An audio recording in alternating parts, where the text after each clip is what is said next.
Buenos días a todos, o buenas tardes. Mi nombre es Federico Cayol. Yo soy oncólogo clínico del Hospital Italiano, miembro de la Asociación Argentina de Oncología Clínica. Tengo el placer de haber sido invitado a moderar esta charla por el doctor Fabián Pitoia, que es el jefe de la sección de tiroides del Hospital de Clínicas y presidente electo de la Sociedad Latinoamericana de Tiroides, sobre una actualización del cáncer de tiroides diferenciado avanzado. Para mí es un placer participar. Es muy importante que en función de esta modalidad de presentación, todas las dudas, preguntas, consultas que quieran hacer lo hagan a través de la página que tienen ahí en el mail informado. Y vamos a dejar toda la presentación y posteriormente el doctor va a contestar las preguntas. Bueno, no quiero hacer que dure más la presentación. Muchísimas gracias y empezamos con la charla. Bueno,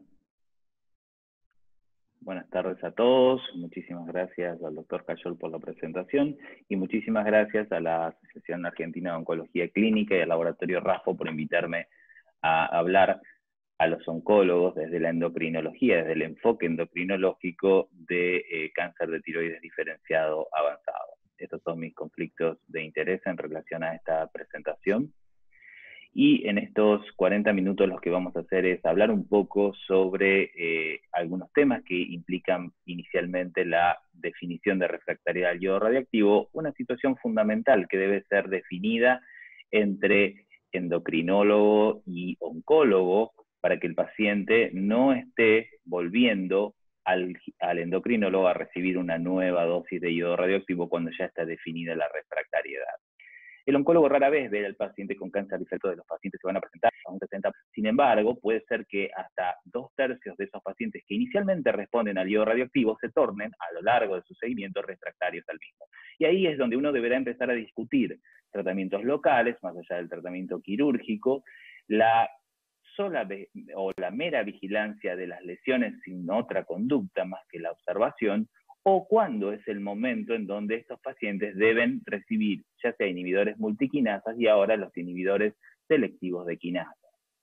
Con respecto a la definición de refractariedad al radioyodo, en el año 2012 nosotros nos reunimos con varios especialistas de cáncer de tiroides de alrededor del mundo y definimos una definición, valga la redundancia, de refractariedad al yodo radioactivo, que no fue más que poner un poco en palabras lo que se utilizaban como criterios de inclusión en los grandes trials de fármacos para cáncer diferenciado refractario.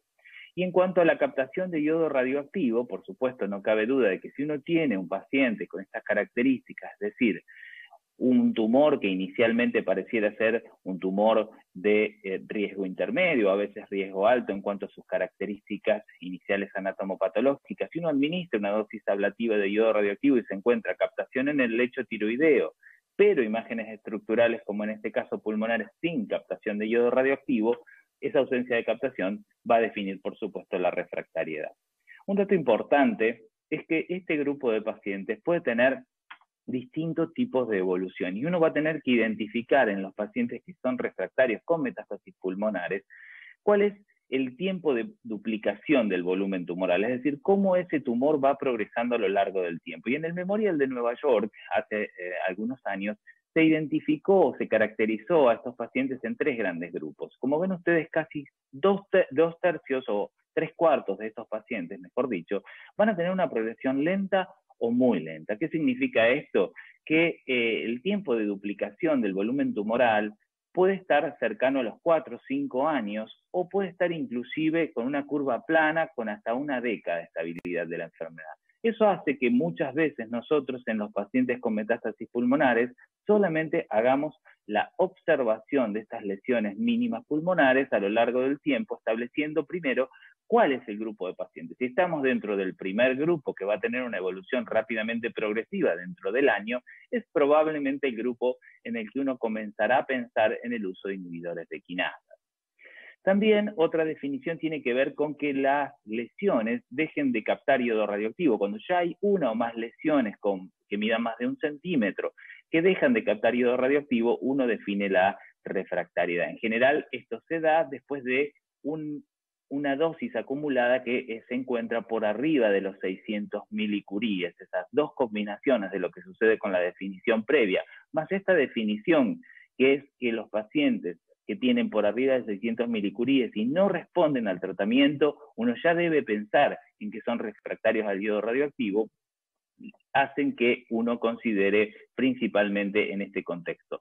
Los pacientes con metástasis óseas múltiples que captan muy bien el yodo radioactivo se encuentran en general dentro de este grupo de pacientes, que uno les va a seguir dando yodo radioactivo, por ahí uno logra estabilización de la enfermedad, principalmente medido a través de los niveles de tiroglobulina, no nuevos sitios metastásicos, pero en el contexto de los 600 milicuríes uno deberá plantear la refractariedad fundamentalmente por los efectos adversos, que es principalmente la duplicación de tumores sólidos o de leucemia demostrado por algunos trabajos de investigación.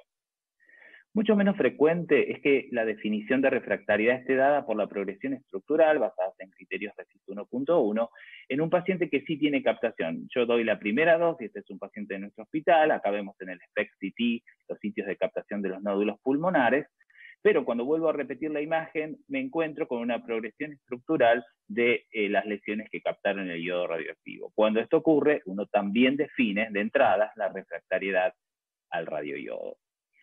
Indirectamente, cuando uno tiene, a veces, nosotros solemos tener un PET-CT antes de tener el rastreo postdosis. Y si uno tiene un paciente con estas características, con múltiples lesiones metastásicas, con elevada captación de la 18-fluorodeoxiglucosa, muy rara vez estos pacientes van a captar el yodo radioactivo. En general son pacientes con tumores o pobremente diferenciados, o bien el carcinoma de células de Hirschsprung, que es uno de los más refractarios al yodo radioactivo.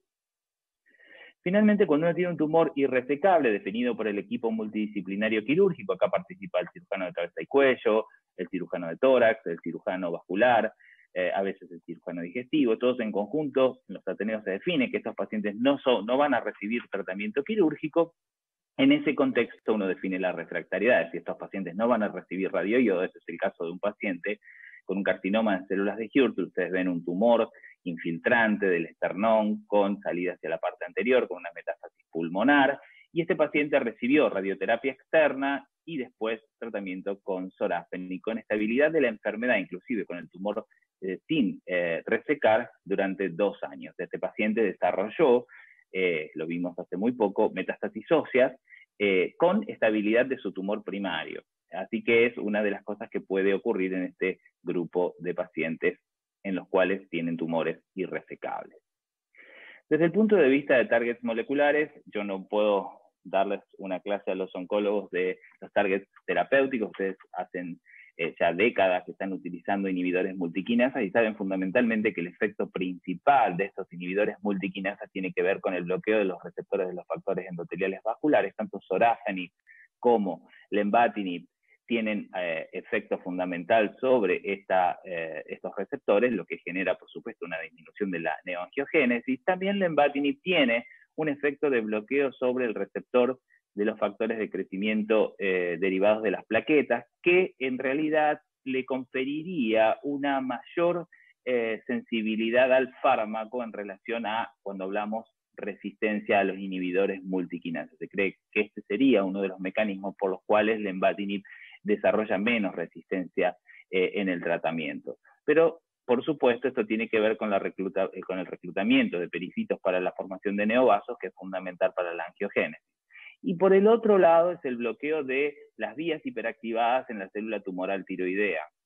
Tanto el sorafenib y lenvatinib tienen un efecto sobre RED-PTC. RED-PTC es un rearreglo que ocurre poco frecuentemente en los tumores avanzados, en alrededor de un 10 a un 15%, o sea que pueden tener algo de efecto sobre este rearreglo.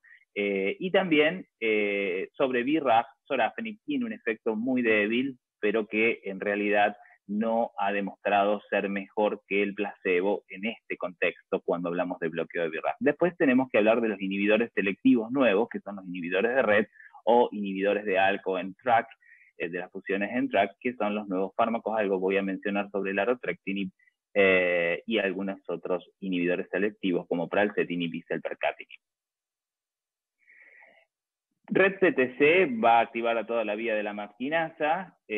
Como les dije previamente, la frecuencia en cáncer diferenciado es principalmente a expensas de cáncer papilar de tiroides, que se lleva casi un 10% para los tumores avanzados, aunque suele ser mucho más frecuente en tumores de niños y adolescentes, principalmente aquellos que tienen radioterapia externa como antecedente, siendo RED-PTC1 el más frecuente. Y ven ustedes que la prevalencia de esta alteración en la población general de pacientes con papilares puede llegar a ser del 35%. El otro oncogen que nosotros en tiroides no le dimos mucha importancia al inicio, cuando fue descrito en la década del 90 por primera vez, es el oncogen NTRK, pero finalmente fue el que tuvo la primera aprobación de un fármaco selectivo, que es la larotrectinib, y la frecuencia de estos rearreglos o fusiones puede llegar a ser hasta del 12% en algunas publicaciones y un poco más para los cánceres pediátricos, que en general no se presentan con tumores tan avanzados, pero cuando lo hacen uno debe considerar esta alternativa terapéutica. Estos tumores en general son muy agresivos cuando presentan rearreglos del oncogen NTRK y suelen ser resistentes con rápida evolución a los inhibidores multiquinasas.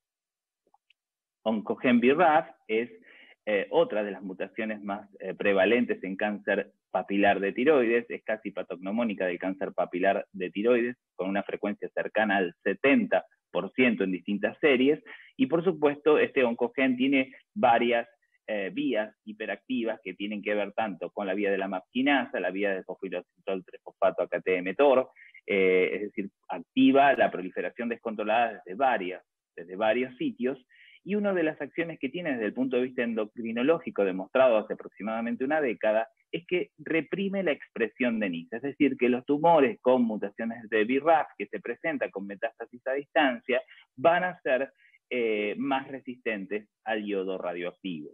Entonces, por eso una de las estrategias fue generar bloqueos de estas vías, fundamentalmente con dabrafenib y bemurafenib, o con otros fármacos como un poco más abajo en la vía de la MAP quinasa, como selumetinib y trametinib, a veces combinados, con la idea de rediferenciar a estos tumores para ver si vuelven a captar yodo radioactivo. Hasta el momento, los trials con bemurafenib, selumetinib, no han demostrado una eficacia en la rediferenciación a través de la reexpresión del NIS en estas membranas. Recuerden que las preguntas las pueden ir haciendo y el doctor Cayol va a ir registrando estas preguntas para el final de la charla. Una pregunta que nos hacemos todos es en relación al inicio del inhibidor multiquinasa, es decir, ¿cuándo vamos a iniciar el tratamiento en un paciente con un cáncer avanzado de tiroides?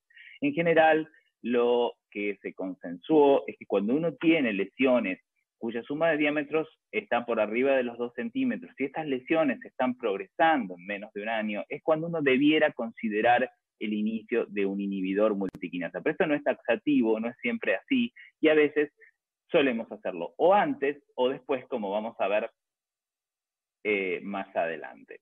¿Por qué no lo hacemos con lesiones más chicas? A veces el oncólogo está más adaptado a ver tumores que con lesiones metastásicas pulmonares. Uno dice, bueno, tiene metástasis pulmonares, tiene una progresión, vamos a iniciar tratamiento. Bueno, en general, este es el estudio Decision de sorafenib, que no mostró beneficio con lesiones por debajo del 1,5 centímetros. Este es un análisis post-hoc del estudio Decision. Y por el otro lado, lo que tenemos que tener en cuenta es que en general uno debe evaluar este tiempo de duplicación del volumen tumoral que les decía al inicio para considerar si ese paciente a lo mejor puede estar mucho tiempo sin tomar un inhibidor multiquinasa. ¿Qué otras situaciones que ustedes conocen muy bien van a llevarnos a indicar un inhibidor multiquinasa a pesar de que no tengamos los diámetros de 2 centímetros, cuando tengamos lesiones progresando? Bueno, fundamentalmente las lesiones subpleurales, cuya progresión puede determinar el desarrollo de derrame pleural, o las lesiones parailiares, que pueden determinar el desarrollo de atelectasias importantes. Por el otro lado, si un paciente se presenta con estas características, es decir, con una gran carga tumoral, uno por supuesto que no espera la evolución.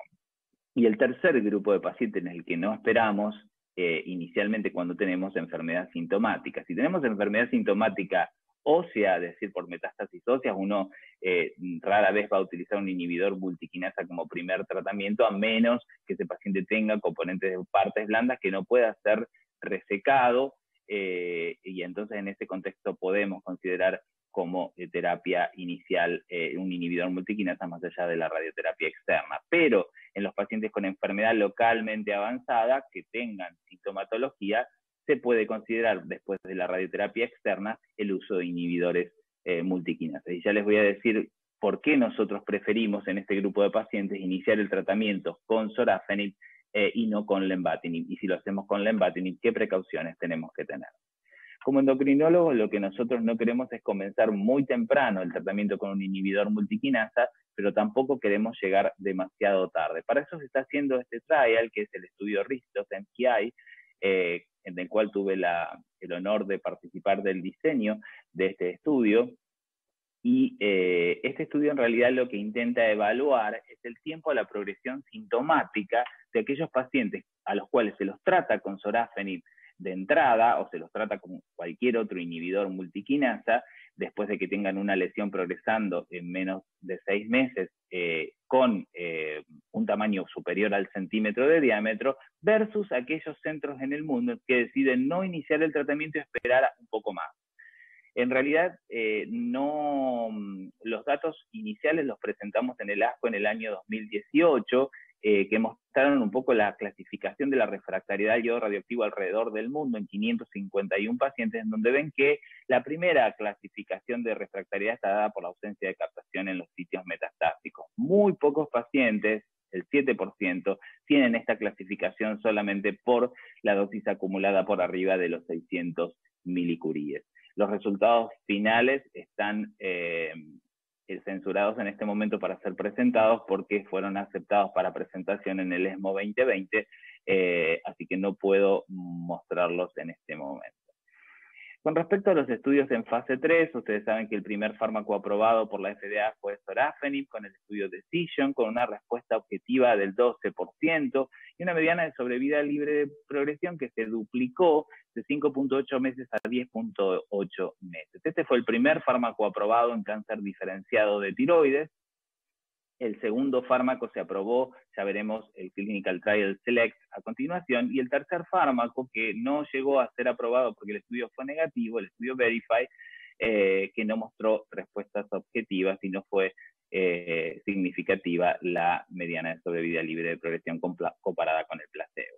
El estudio Select definió lo mismo que hablamos previamente en relación a la refractariedad a los criterios de inclusión de estos pacientes con tumores diferenciados, y la randomización fue 2:1 con el endpoint primario de por supuesto, la mediana de sobrevida libre de progresión y con la opción de crossover si había progresión.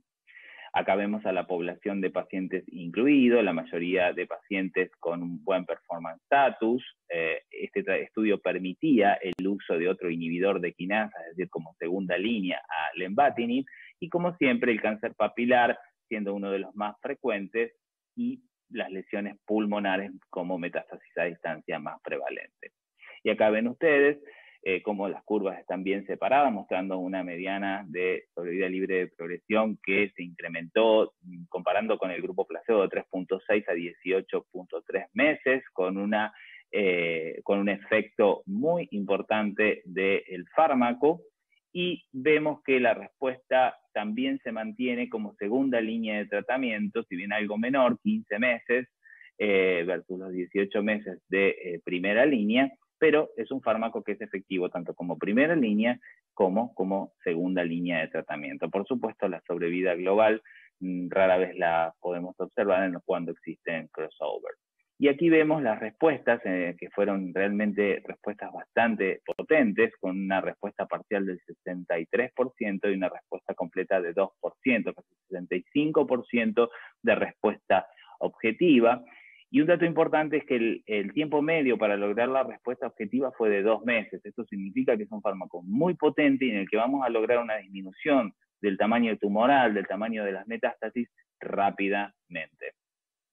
Con respecto a los efectos adversos, fundamentalmente la hipertensión arterial, nosotros con lo que más lidiamos es la hipertensión arterial, la diarrea y la proteinuria, que son 3 efectos adversos. Acá la proteinuria, la frecuencia fue del 30%, para nuestra experiencia es un poco más, y siendo efecto adverso grado 3, casi en un 40% de la hipertensión arterial, situación que es a veces invisible y que amerita un control estricto por el equipo cardiológico.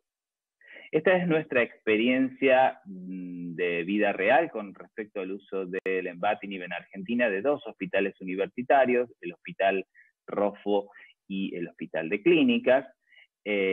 Son solo 22 pacientes, pero bueno, para mostrar un poco cuál es nuestra experiencia local, acá nosotros vemos cuáles fueron las primeras líneas, 60% de pacientes como primera línea sorafenib, un 40% con lenvatinib, y estas son las otras líneas que utilizamos después, o sea, en los que progresaron bajo lenvatinib utilizaron sorafenib, y a veces en los pacientes que progresan con la segunda línea utilizamos pazopanib como uso off-label, o en una paciente larotrectinib que se logró después de la interrogación genómica.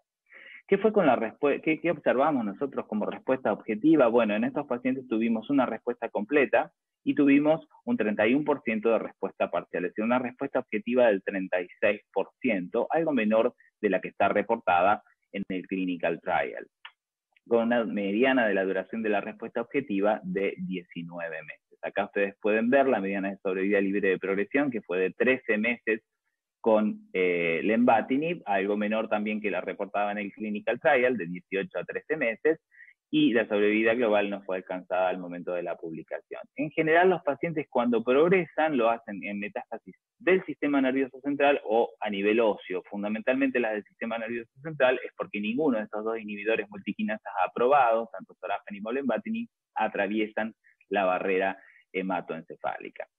Uno de los datos importantes es que casi el 36% de estos pacientes no podrían haber participado del estudio SELECT, y entonces esto es lo que puede implicar que la respuesta en el real life sea diferente a la que se observa en los estudios, en los grandes estudios. Y coincide con lo que ya está publicado. Ahora, si nosotros nos quedáramos solamente con los pacientes que pudieron haber sido incluidos en el trial SELECT, que fueron 14 pacientes, la respuesta objetiva fue parcial en todos los casos en el 50%.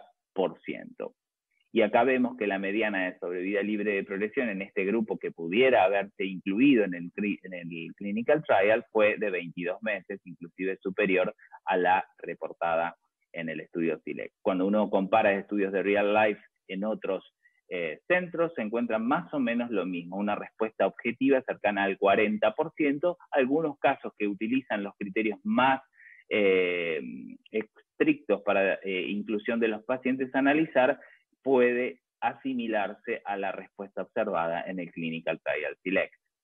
Este es un trabajo previo en que nosotros evaluamos nuestra población de pacientes, todos recibieron como primera línea de tratamiento sorafenib, y después en algunos casos se utilizó lenvatinib y pazopanib como tercera línea. Y acá lo que nosotros, solamente para llamar la atención de que, bueno, con sorafenib volvimos a tener la misma respuesta objetiva del 10%, 12% recuerden ustedes en el clinical trial, pero lo importante es que cuando uno va añadiendo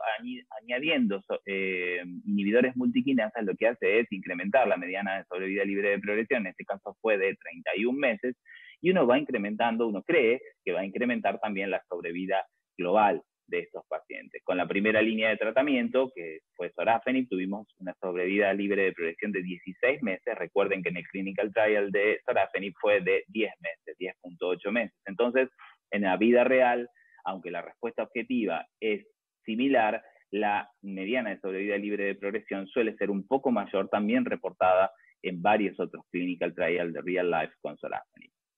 Y esto es un trabajo reciente para mostrar que, obviamente, a medida que se van utilizando inhibidores multiquinasas, existen resistencias a los mismos que se van cruzando, y uno puede lograr, en este caso se demuestra que con la primera línea la sobrevida global media fue de 28 meses, se mantiene un poco con la segunda línea, y ya con las terceras o cuartas líneas empiezan a ser mucho menores. Ahora vamos a pasar a hablar sobre inhibidores selectivos. Hablamos de inhibidores multiquinasas, sorafenib y lenvatinib, las dos opciones disponibles en Argentina, y larotrectinib está disponible en Argentina como uso compasivo. Larotrectinib fue aprobado en el año 2018, ustedes conocerán mejor que yo esto, con este estudio Basket, un estudio, una aprobación agnóstica por la FDA para todos los tumores que tengan rearreglos del oncogen en TRAC. Acá en el primer estudio se incluyeron unas 5 pacientes con tumores tiroideos y la respuesta objetiva fue realmente importante, hasta una respuesta completa.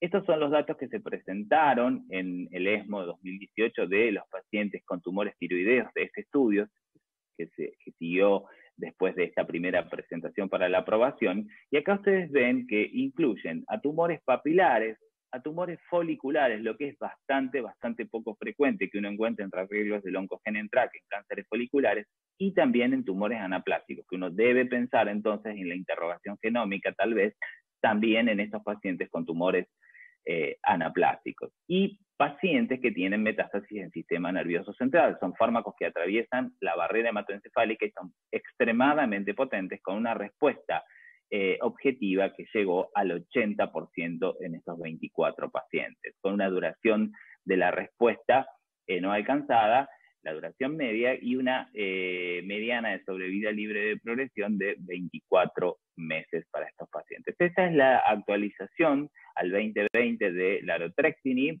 publicada recientemente en Lancet Oncology, donde están todos los tumores y donde uno ve una respuesta objetiva en todos los tumores del 79%, con una mediana de sobrevida libre de progresión de 28 meses. De nuevo, este estudio muestra a los 24 pacientes con tumores tiroideos con una respuesta objetiva del 80%. Y esta es la primer paciente con un carcinoma papilar de tiroides en tratamiento con larotrectinib de uso compasivo en Argentina. Es una paciente de 56 años que recibió una tiroidectomía total con una resección incompleta. Igualmente había recibido una dosis de yodo radioactivo de 130 milicuríes con ausencia de captación y progresión de lesiones mediastinales, iliares bilaterales y pulmonares. Entonces, iniciamos el tratamiento con sorafenib a dosis de plena, hubo que descenderlo brevemente a 600 miligramos por un síndrome mano-pie, pero a los 6 meses esta paciente continuó con enfermedad progresiva mediastinal, adrenal, lesiones en partes blandas y desarrolló múltiples lesiones en el sistema nervioso central. Recibió tratamiento con Gamma Knife de esas lesiones cerebrales y en ese momento se inicia el tratamiento con la segunda línea con lenvatinib. Y a los 3 meses volvimos a tener enfermedad progresiva adrenal y lesiones en partes blandas. En ese momento la paciente desarrolla una lesión metastásica en cuero cabelludo, la cual se biopsia y se envía a interrogación genómica al hospital italiano con el test de Oncomine. Pues les voy a contar un poquito más, y esto es como se presentaba la paciente, con múltiples lesiones sistémicas, más allá de la que tenía en cuero cabelludo que se resecó, y todas las lesiones que tenía en el sistema nervioso central que habían recibido Gamma Knife, con múltiples lesiones en partes blandas, y también de tumor tiroideo. Y este es el PET que la paciente tuvo a los 2 meses de tratamiento, con desaparición absolutamente de todas las lesiones metastásicas. Es decir, acá tenemos un PET pre-tratamiento y un PET al mes de tratamiento, donde se ve una respuesta ya parcial de la paciente y la desaparición de las lesiones cerebrales metastásicas con larotrectinib. Esto fue a los 8 meses de tratamiento y actualmente la paciente lleva 10 meses de tratamiento con una excelente calidad de vida, por supuesto con prácticamente nulos efectos adversos, porque este fármaco tiene muy pocos efectos adversos, entre ellos esta paciente desarrolló hepatotoxicidad y algo de toxicidad neurológica como astenia después de tomar el fármaco. Acá vemos el estudio que le dio la aprobación, solamente para llamar la atención que la fusión que tenía esta paciente es la ETB6 en TRAC3, que es la más prevalente y que muestra una respuesta objetiva en todos los tumores con este tipo de rearreglo del 84%. Otro de los fármacos aprobados, entrectinib, que si bien no es selectivo del NTRK, también bloquea los receptores que se expresan en forma anómala en tiroides como el ALK y el ROS1, que son extremadamente poco frecuentes en tiroides. Y aquí la respuesta objetiva en este estudio también que determinó la aprobación como droga agnóstica fue del 57%, con un poco más de efectos adversos que lo que se observó con larotrectinib. Y esta es la actualización al 2020 del estudio de entrectinib, que también está aprobado por la FDA, con una respuesta objetiva un poco menor del 60%, pero solo 4 pacientes tenían tumores tiroideos con respuesta objetiva en 3 de estos tumores. ¿Qué otros estudios tenemos en fase 3 que estén ongoing en cáncer diferenciado de tiroides? Cabozantinib tiene un estudio en fase 3 acá en Argentina. Es un estudio donde se utiliza cabozantinib como segunda o tercera línea para cáncer diferenciado de tiroides. Hay 3 centros en Argentina y yo estoy participando desde el centro IDIN. Hay otros fármacos que están en fase 3, pero en China, donafenib es un inhibidor selectivo de BRAF, y apatinib y anlotinib, que son inhibidores muy potentes de los receptores de los factores endoteliales vasculares, con respuestas objetivas, según reporta la comunidad científica china, cercana al 90%. Otro fármaco que acaba de ser aprobado para cáncer diferenciado, cáncer medular y cáncer de pulmón, es el percatinib, el estudio Libreto 001 que se presentó en el ASCO este año, fue aprobado inmediatamente después por la FDA, mostrando un poco, yo me voy a concentrar, por supuesto, solamente en los carcinomas de tiroides que tienen las fusiones del oncogen RET, las RET-TTC, no en cáncer medular, que también es otro de los cánceres de tiroides, en donde este fármaco tiene una acción muy, muy importante. Y considerando un poco las características de estos pacientes, son solo 19 pacientes que tenían un tumor diferenciado refractario al yodo radioactivo, vemos que la respuesta de estos pacientes objetiva fue también muy importante. Estos son los medulares, y aquí vemos la duración de la respuesta y la mediana de sobrevida libre de progresión, que no fue alcanzada en el estudio todavía. Y acá vemos los pacientes, las respuestas objetivas por el reviewer independiente, que es casi del 80% para selpercatinib.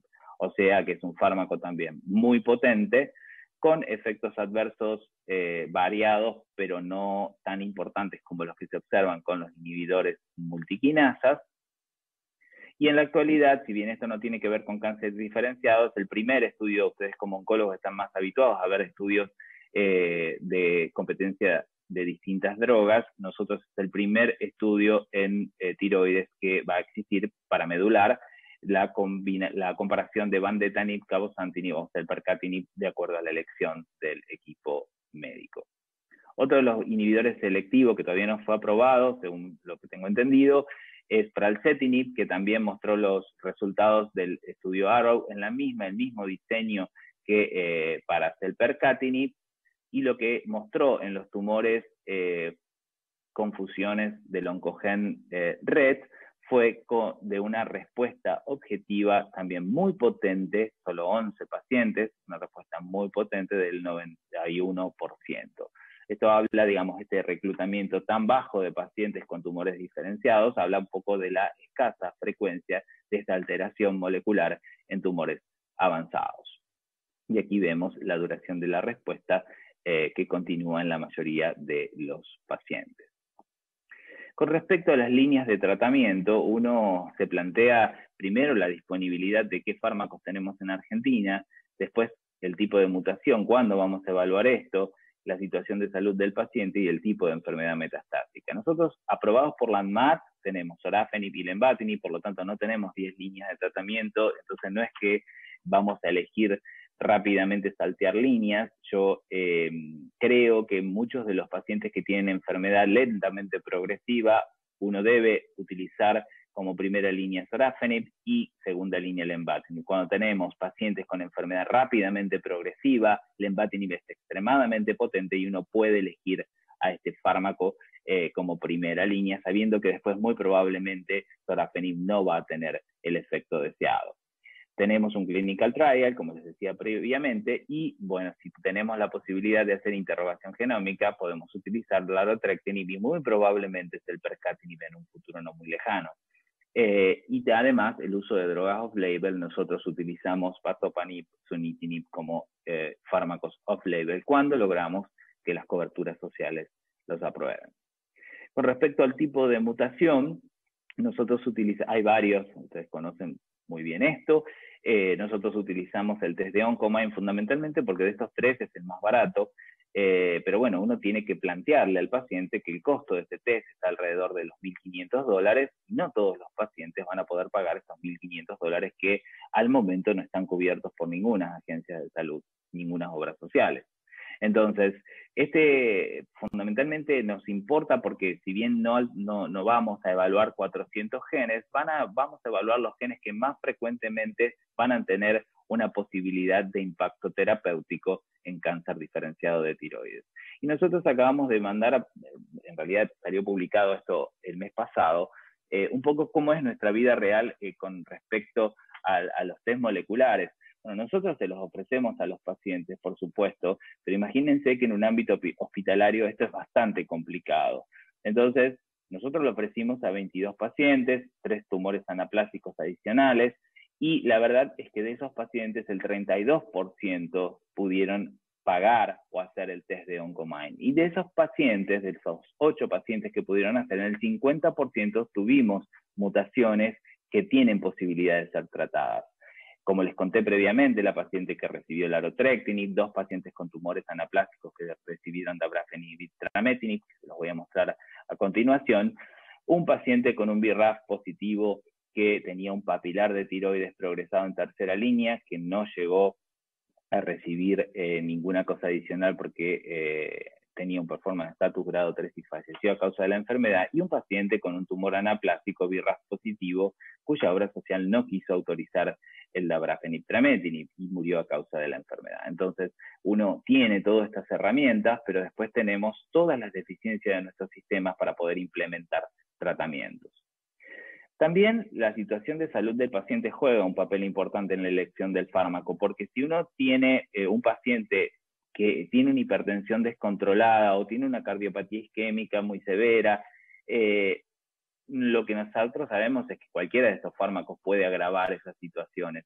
Pero con sorafenib uno va a tener efectos adversos que son habitualmente mucho más visibles, digamos, que lo que ocurre con el lenvatinib, que tiene efectos adversos en estos pacientes que tienen condiciones de salud que uno va a tener que tener en cuenta mucho más cercanamente.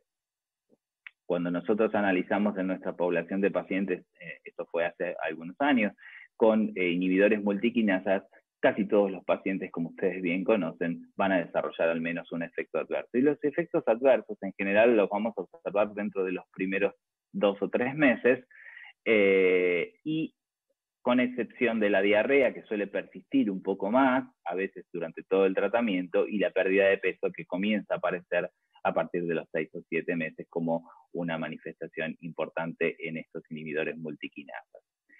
Como les decía al inicio, el tipo de enfermedad metastásica también nos lleva a plantear los tratamientos. Cuando nosotros tenemos enfermedades localmente avanzadas, tenemos que ser muy cuidadosos con el uso del lenvatinib. Este es un caso, un case report de una paciente que tuvo una respuesta parcial con sorafenib, y lo que vemos con sorafenib es que la necrosis, ustedes ven ya que a los 2 meses comienza a haber un área hipointensa, acá ya tenemos bien el área definida, de necrosis tumoral, es extremadamente lenta y va siendo paulatina a lo largo del tratamiento con este fármaco. En este caso, con esta paciente tuvimos una estabilización de la enfermedad por 4 años. Lo mismo pasó con el primer paciente que les mostré, que tenía un tumor irresecable, y tuvimos una estabilidad de la lesión local por lo menos por 2 años. Entonces, cuando uno tiene enfermedad localmente avanzada, si uno va a elegir, puede elegir lenvatinib, pero si uno elige lenvatinib debe hacerlo con una dosis creciente, es decir, nunca con la dosis completa. Porque este es uno de los pocos trabajos publicados al momento en relación a dosis plena en pacientes con tumores diferenciados y con tumores anaplásicos, utilizando lenvatinib como primera línea, y fíjense que hay un 18% de fístulas. Las fístulas pueden ser aerodigestivas, aerovasculares, y también la frecuencia de sangrado que ocurre con estas dosis plenas. Entonces, lo que está recomendado es que uno haga un fine tuning con dosis crecientes, que va de 4, 8, 10 miligramos, y ahí va incrementando la dosis progresivamente para no lograr una reducción abrupta del tamaño de las lesiones y generar estas fístulas que pueden llegar a ser a veces costar la vida del paciente. Otra de las cosas que puede suceder es que si uno tiene un paciente con metástasis óseas con componente de partes blandas, si uno reduce rápidamente, como nos pasó con este paciente, ese paciente se fractura si uno no hace el sostén previo de la columna con lenvatinib. Entonces, cuidado cuando hay lesiones de partes blandas de metástasis óseas, porque uno debe primero sostener la columna antes de iniciar la dosis plena, porque sabemos que estos fármacos, como les mostré al principio, en 2 meses desaparecen esas lesiones y esa columna o cualquier otro hueso queda sin sostén. Finalmente, para terminar la charla de hoy, y aunque esto no es diferenciado, solamente mostrarles la combinación de dabrafenib y trametinib, porque esto es algo tan espectacular para nosotros desde la medicina y desde la endocrinología, cuando hemos visto morir a tantos pacientes con tumores anaplásicos en el transcurso de un año, es que este grupo de pacientes que tienen mutaciones del oncogen BRAF, que son alrededor de un 30 o un 40% de los cánceres anaplásicos de tiroides, han mostrado una respuesta objetiva muy importante. Fíjense que con muy pocos pacientes la FDA aprobó en el año 2018 a esta combinación de fármacos con una respuesta completa y parcial, es una respuesta objetiva casi del 70% para un tumor que antes no tenía ningún tratamiento y duraciones de las respuestas sostenidas a lo largo del tiempo. Si bien los efectos adversos son múltiples, la fatiga y la fiebre, en este contexto nosotros tenemos pacientes actualmente tratados con la combinación y la fiebre es un dolor de cabeza porque uno no sabe si esos pacientes uno los tiene que mandar a hisopar o no hisopar o qué otras características tenemos que tener en cuenta cuando desarrollan estos síntomas. Y también una de las cosas más importantes que sufren estos pacientes es la fatiga. En este caso suele ser muy, muy extrema la fatiga que sienten los pacientes con esta combinación farmacológica.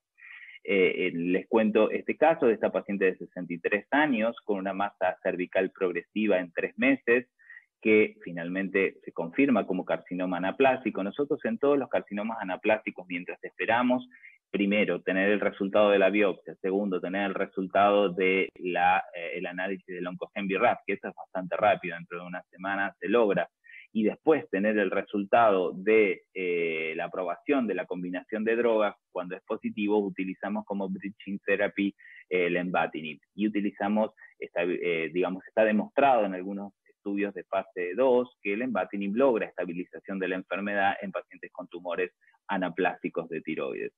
En este caso lo utilizamos como una terapia puente durante 20 días, tuvimos los resultados, la obra social de esta paciente fue excelente, logró rápidamente la aprobación, y entonces este era el cuello de la paciente inicialmente, y después de un mes de tratamiento, acá vemos las imágenes, en donde se ve la gran imagen cervical y la respuesta del tratamiento a la combinación de dabrafenib y trametinib. Nosotros publicamos este caso porque también en este caso se ofreció el tratamiento quirúrgico, o algo que jamás se nos hubiera ocurrido históricamente en un anaplásico, al ver la reducción del tratamiento, y la paciente tuvo, si bien una resección incompleta, pero tuvo una resección del tumor anaplásico. Lamentablemente esta paciente suspendió la medicación por su cuenta y tuvo una recurrencia tumoral y falleció a causa de la enfermedad, porque el tumor rápidamente llegó a medir en menos de 3 semanas el doble de lo que medía inicialmente. Y este es el segundo caso que tenemos hoy en tratamiento. Es un paciente de 52 años con un carcinoma papilar de tiroides que persistió a lo largo de muchos años. Eso es lo que suele ocurrir a veces con estos tumores, que se desdiferencian y se transforman en tumores anaplásicos, y consulta con una masa cervical progresiva, con una linfangitis carcinomatosa en piel, con una biopsia que confirma. De nuevo iniciamos lenvatinib como terapias puente mientras esperamos los resultados, y este paciente tuvo un sangrado importante, porque ya van a ver por qué tenía sangrado. Este era el tumor que tenía el paciente al momento de la consulta inicial. ya a los 7 días de tratamiento uno puede ver la reducción tumoral. Esto era con 14 días de tratamiento y esto fue a los 30 días de tratamiento. Si bien las imágenes no les puedo mostrar mucho porque son enviadas por WhatsApp, sobre todo estas dos últimas, porque nosotros tratamos de hacer consultas online en estos pacientes, y fíjense lo que era la masa inicial y cómo el paciente tiene en este momento la evolución de su tumor anaplásico. Algo que nosotros desde la endocrinología jamás hubiéramos imaginado que un paciente con un anaplásico pudiera tener esta reducción del tamaño tumoral. También hay que tener en cuenta que las nuevas alternativas, los inhibidores selectivos, si uno hace interrogación genómica, puede encontrar a pacientes con fusiones del oncogen en TRAC, como les mostré previamente, o con fusiones del oncogen RET, que este es otro caso recientemente publicado, mostrando una respuesta parcial, inclusive con respuestas de metástasis del sistema nervioso central de un tumor anaplástico con selpercatinib. Finalmente, este es el trabajo de Cabanillas presentado, del MD Anderson, presentado en el ASCO 2020, en donde ellos comparan no solamente la combinación de un inhibidor selectivo BRAF más inhibidor de la MAP kinasa, con bemurafenib y cobimetinib, sino que también asociado a atezolizumab. Y ellos, de acuerdo a la interrogación genómica, van definiendo distintas líneas de tratamiento. Sin embargo, la única más efectiva es el bloqueo, los que tienen BRAF positivo, de la doble vía, ya sea con dabrafenib y trametinib, y en este caso dos fármacos bastante parecidos, bemurafenib y cobimetinib, combinado con atezolizumab. Así que para terminar entonces, como mensajes relevantes de esta charla, es que nosotros como endocrinólogos tenemos que ser los primeros en definir correctamente la refractariedad y discutir en equipos multidisciplinarios esta definición de refractariedad, saber que ese paciente no va a volver nuevamente al endocrinólogo a recibir una dosis de yodo radioactivo, y ahí comienza una discusión en cuándo existe la refractariedad, en qué momento uno va a iniciar el tratamiento, fundamentalmente tratando de no iniciarlo con la enfermedad indolente, pero no esperar hasta que esos pacientes desarrollen sintomatología. Entonces, ese momento va a estar definido fundamentalmente por el tiempo de duplicación del volumen tumoral. Al momento tenemos 4 fármacos aprobados por la FDA. Tenemos sorafenib y lenvatinib, que son inhibidores multiquinasas, inhibidores selectivos larotrectinib, selpercatinib, y tenemos la combinación dabrafenib-trametinib para carcinoma anaplásico. Tenemos en Argentina un clinical trial de cabozantinib, y después las drogas off-label, que dependerán un poco de la buena predisposición de las obras sociales en su aprobación. Como les dije, las primera y segunda línea van a estar definidas por la disponibilidad, la posibilidad de hacer la interrogación genómica, el tipo de enfermedad y también las características del paciente. Muchísimas gracias. Bueno, muchísimas gracias, Fabián. Muy buena la charla, muy completa. Sin duda, el tratamiento se ha ido complejizando en los pacientes con tumores de tiroides diferenciados metastásicos biorefractarios, y cada vez va a ser más importante la interacción entre endocrinólogos, oncólogos y otras especialidades. Y ya desde hace unos años hemos aprendido que no hay que ver como una competencia por el paciente, sino como una integración en un equipo para el mejor resultado del mismo. Volvemos a repetir que cualquier pregunta que quieran hacer, cualquier comentario lo pueden hacer a través de la página.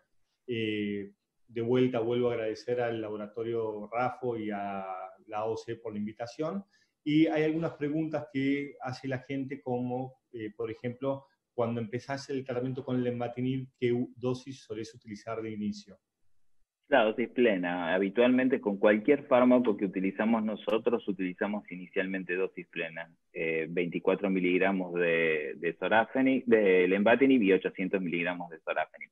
Una cosa que a veces nos suele suceder es que la obra social no apruebe la dosis completa. Entonces, a veces tenemos los de 10 miligramos solamente, y bueno, empezamos con los 20 miligramos, que eso puede ocurrir.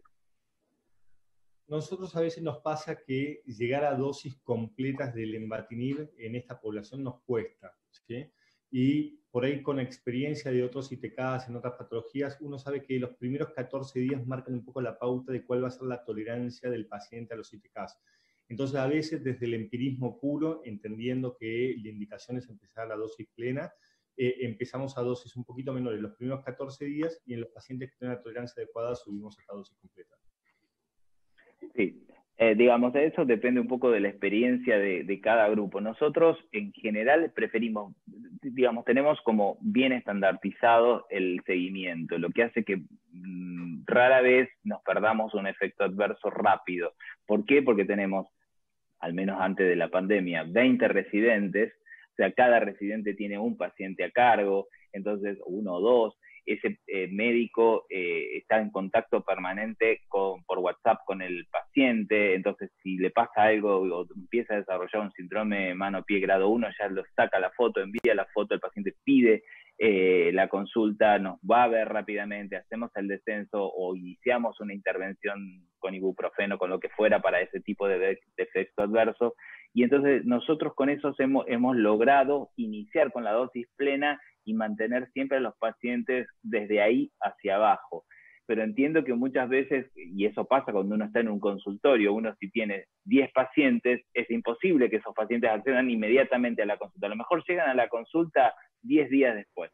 Y cuando ya llegaron 10 días después, el efecto adverso está progresado y uno dice, bueno, ya tenemos que hacer suspensiones más grandes. Entonces es muy probable que uno se vea muy tentado, de acuerdo a donde esté trabajando, a decir, bueno, iniciamos con la dosis un poco más baja y vemos qué es lo que pasa con el efecto adverso del paciente para que no llegue con un grado 3 y tengamos que hacer la suspensión o un efecto adverso severo.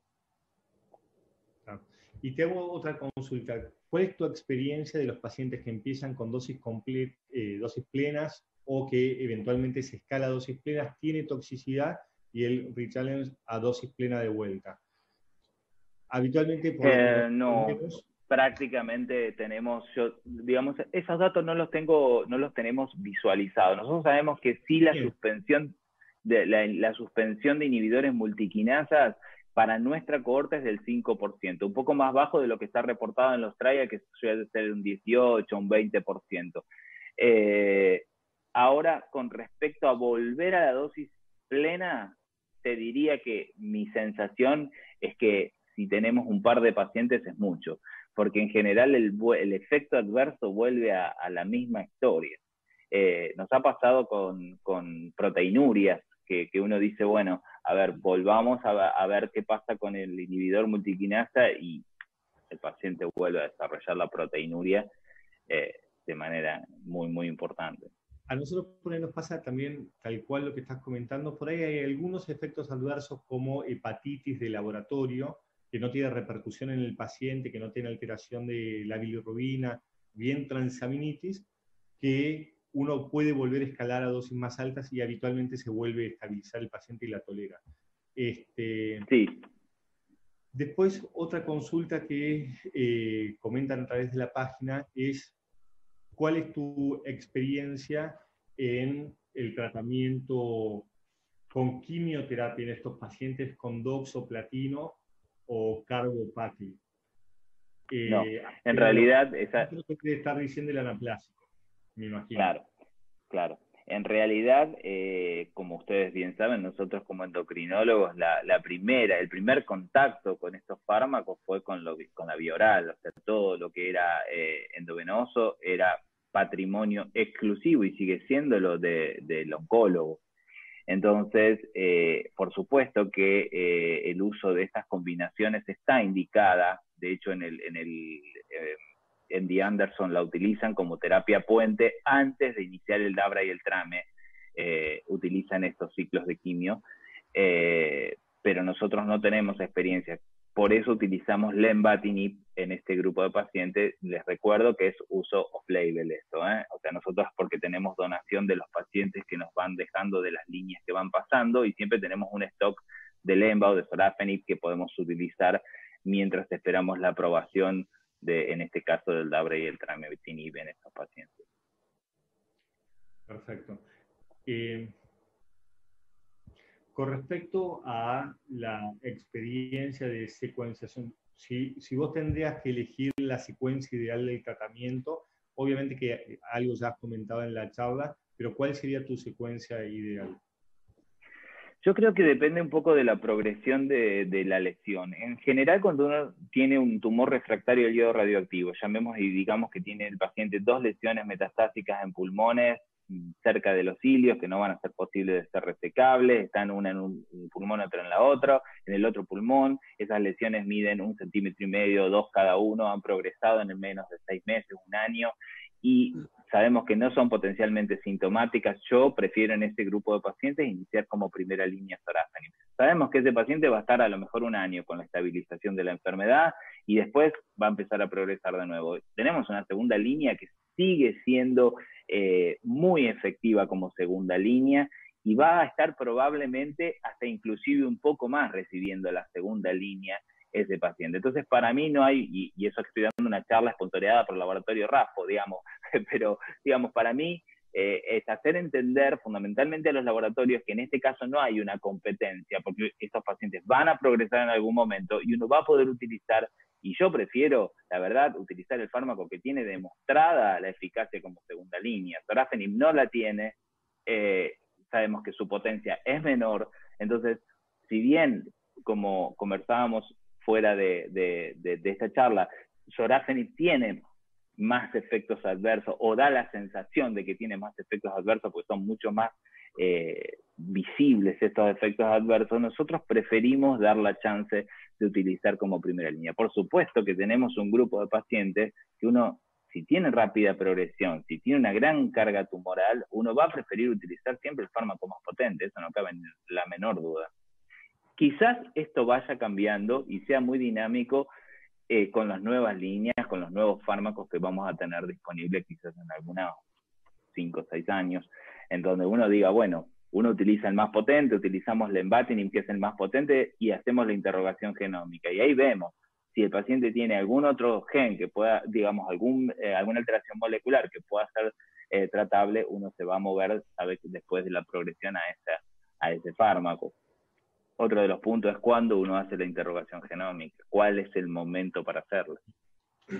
Sí, una pregunta que hacen, que lo que preguntan es, en los pacientes que vos empezaste con un tratamiento con ITK, con el ITK que sea, que tenés respuesta completa estructural, pero no respuesta bioquímica, preguntan cuándo suspender el fármaco. Desde ya que yo considero que nunca, pero Nunca. te hacen la pregunta. No, igualmente una cosa que nosotros cambiamos, nuestra mentalidad, para nosotros la tiroglobulina era como el marcador, pero sabemos que en estos pacientes la tiroglobulina, si bien es un indicador indirecto, cuando uno inicia el inhibidor multiquinasa, uno observa una caída de la tiroglobulina, no es una negativización de la tiroglobulina, uno logra una caída de la tiroglobulina, después uno empieza a ver esa curva creciente de tiroglobulina y uno ya sabe que eso está prediciendo que muy probablemente lo estructural va a manifestarse en los próximos 6 meses, 12 meses, cuando ya empezamos a ver la curva creciente de tiroglobulina. Para nosotros es muy útil el tiempo de duplicación de tiroglobulina, lo mismo que es el tiempo de duplicación de calcitonina, y predice un poco qué es lo que va a pasar con lo estructural. Pero nunca, yo no he visto nunca un paciente que tenga tiroglobulina 0 después de un inhibidor multiquinasa. La curación, respuesta completa, no. Digamos, respuesta completa desde lo estructural, pero por supuesto lo bioquímico sigue siendo detectable. Sí, también por otras cosas que sabemos de otros modelos tumorales, estos agentes, cuando conseguís respuesta completa, si vos suspendís el fármaco, va a volver a aparecer la enfermedad. Y habitualmente la progresión de la enfermedad es rápida, por lo que no está recomendado suspender el fármaco si tiene buena tolerancia y el paciente está en respuesta. Con respecto a lo que comentabas de cuál es el momento ideal para hacer la secuenciación, probablemente tenga que ver con cuál es el gen o la vía que uno está buscando, porque por ejemplo BRAF parece ser algo troncal, algo incipiente, algo inicial, por lo que uno lo podría hacer de la muestra de la cirugía inicial que debería estar presente. No parece ser una mutación que se haya adquirido, pero por ahí cuando uno interroga para buscar resistencia a ya un fármaco dado, buscando otros mecanismos para tratar de inhibir el crecimiento, lo ideal sería rebiopsiar al paciente. Eso es algo que todavía no está claro y quería que comentes un poco cuál es tu experiencia y tu visión de esto. Exacto. No, con respecto a tiroides y la parte molecular, los oncogenes driver se mantienen en general en las lesiones metastásicas. Es muy raro que uno observe más de 2 mutaciones en un cáncer diferenciado de tiroides o refractario al yodo radioactivo, digamos. Los pobremente diferenciados o los anaplásicos son los que pueden tener el driver y haber agregado después alguna otra mutación adicional como TERT o pérdida de heterocigosidad de P53, digamos. Eso uno lo puede observar en los tumores más agresivos o los menos diferenciados. Pero en un papilar que se hizo refractario al yodo radioactivo tiene, o un carcinoma de células de Hürtel, tienen una mutación driver y nosotros sabemos que, por ejemplo, un papilar refractario al yodo radioactivo que tenga BRAF positivo, y la verdad es que no vamos a poder utilizar ningún fármaco. Es muy raro que logremos la aprobación de algún fármaco, o inhibidor selectivo de BRAF o la combinación de DABRA y TRAME como off-label en un papilar. Yo creo que no lo vamos a tener en Argentina, al menos hasta que no exista un trial que demuestre que eso es efectivo. Hay algunos trials con DABRA y TRAME para papilar, que la idea fue lograr la rediferenciación. Sí, lograron que estos tumores captaran yodo radioactivo, sin embargo, la respuesta estructural no fue eficaz. O sea, no se vio respuesta objetiva después de la dosis de yodo radioactivo. Entonces ahí todavía queda mucho por definir en la utilidad de estos fármacos. Y después tenemos un montón de otras mutaciones, por ejemplo, en cáncer de células de Hürtel, que es otro tumor que uno ve muy frecuentemente avanzado. Existen mutaciones RAS que hasta el momento no tienen ningún fármaco aprobado para tratamiento. Entonces uno se queda con la digamos, sabe que tiene el paciente y lo pone stand-by para decir, bueno, si un fármaco está aprobado para este tipo de mutación, uno ya sabe que ese paciente tiene esa mutación.